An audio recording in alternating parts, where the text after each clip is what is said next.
하나님, 우리가 하나님의 나라를 함께 세워가는 용사들로 세워지게 하여 주시옵소서.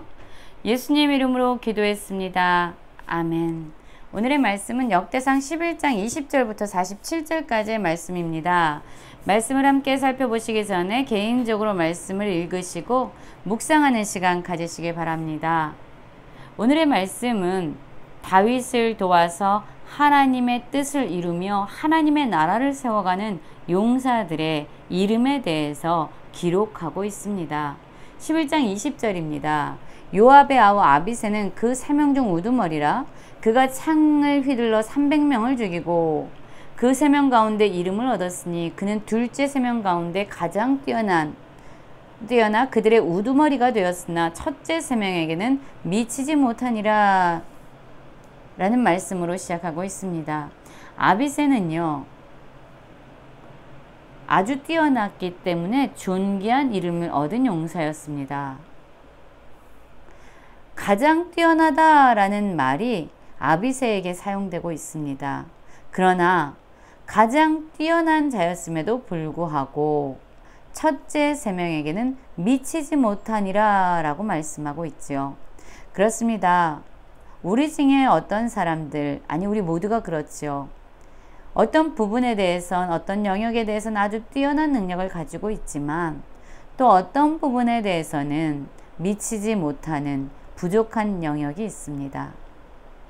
그러나 우리의 능력이 어떠하든, 우리의 상황이 어떠하든, 우리의 지혜가 어떠하든 하나님은 여전히 우리를 통해서 하나님의 나라를 세워가시고 하나님의 뜻을 이루어 가십니다. 22절 말씀에도 갑세엘 용사의 손자 여호야다의 아들 브나야가 나오고 있습니다. 이 브나야를 설명할 때에 용감한 사람이라고 말씀하고 있지요. 그가 모압 아리엘의 아들 둘을 죽였고요. 눈 올 때에 함정에 내려가서 사자 한 마리를 죽일 정도로 그는 힘이 센 용사였습니다. 또 키가 큰 애굽 사람을 죽였는데 그 사람의 키가 5규빗이요. 그 손에 든 창이 배틀채 같으나 그가 막대기를 가지고 내려가서 그 애굽 사람의 손에서 창을 빼앗아 그 창으로 죽였더라. 마치 키가 큰 애굽 사람을 죽인 이 브나야의 모습은요, 키 큰 골리앗을 죽이고 전쟁을 승리로 이끈 다윗의 모습을 연상시킵니다. 다윗의 모습을 연상시킬 정도로 이 브나야는요, 아주 용맹스러운 사람이었습니다. 그래서 이 브나야는 세 용사 중에서 이름을 얻었다라고 얘기합니다. 존귀한 이름을 얻은 용사였습니다. 30명 중에서는 뛰어나 첫째 3사람에게는 미치지 못하니라. 다윗이 그를 세워 시위대장을 삼았더라. 다윗이 시위대장으로 삼은 이 브나야, 아주 뛰어난 사람이었지만 그 역시 첫째 3사람에게는 미치지 못했다라고 말하고 있습니다. 우리가 어떤 영역에서는 뛰어나지만 어떤 영역에서는 미치지 못할 수 있습니다. 다른 누군가에게는 훨씬 앞질러 나아가는 사람이지만 또 다른 누군가에게는 따라잡을 수 없는 뒤처지는 사람일 수 있습니다.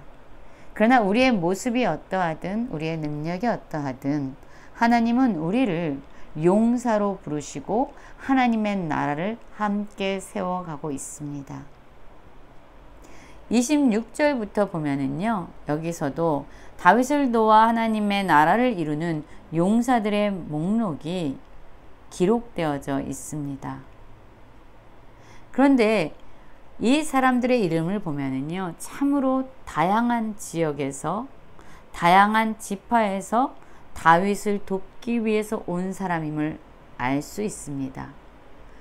또 군사 중에 큰 용사는 요압의 아우 아사엘과 베들레헴 사람 도도의 아들 엘하난과 하롤 사람 사뭇과 블론 사람 헤레스와 그리고 베냐민 자손에 속한 기브아 사람 리베의 아들 이데와 비라돈 사람 브나야와 갈멜 사람, 여러분 지금 말씀을 보면은요, 하롤 사람, 드고아 사람, 지역에 대해서 나옵니다. 이 사람들이 어디로부터 왔는가? 또한 이 사람들이 어느 지파의 사람인가를 얘기해주고 있습니다. 다양한 곳에서 이 사람들은 다윗에게 나왔어요. 특히 햇사람 우리아도 이곳에 있죠. 바스에바의 남편이었던 우리아입니다. 여러분, 이 사람들이 왜 다윗에게 나왔을까요? 바로 다윗을 향한 하나님의 말씀을 그들은 알았기 때문입니다. 이들은 모두 다윗이 이스라엘의 왕이 되도록 자신들의 삶을 헌신하고 희생했습니다.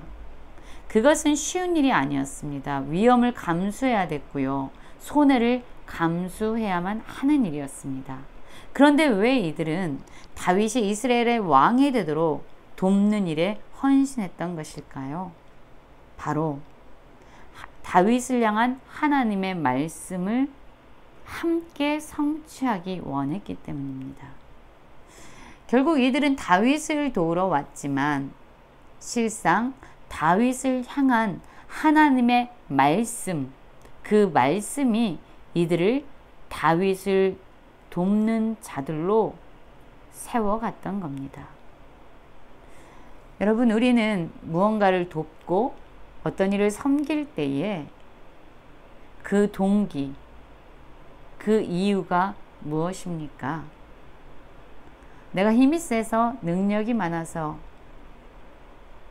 불쌍해서 많은 이유가 있을 겁니다. 그러나 그 어떤 이유보다 하나님의 말씀이 선포되었기 때문에 하나님의 말씀을 이루기 위해서 내가 그를 섬기고 그를 돕고 이 일을 감당하기로 결심했습니다 라고 고백하기 원합니다. 우리의 삶과 방향을 이끄는 것이 바로 하나님의 말씀이 되기를 간절히 원합니다.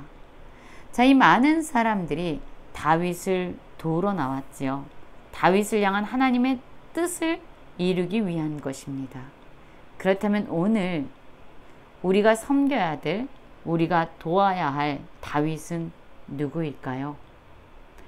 오늘 하루의 삶을 살아가면서 우리가 도와야 할, 하나님의 나라를 함께 세워가는데 우리가 섬겨야 될 그 대상이 누구인지 생각해 보면서 삶에 적용하는 모든 성도님들 되시길 간절히 기도합니다.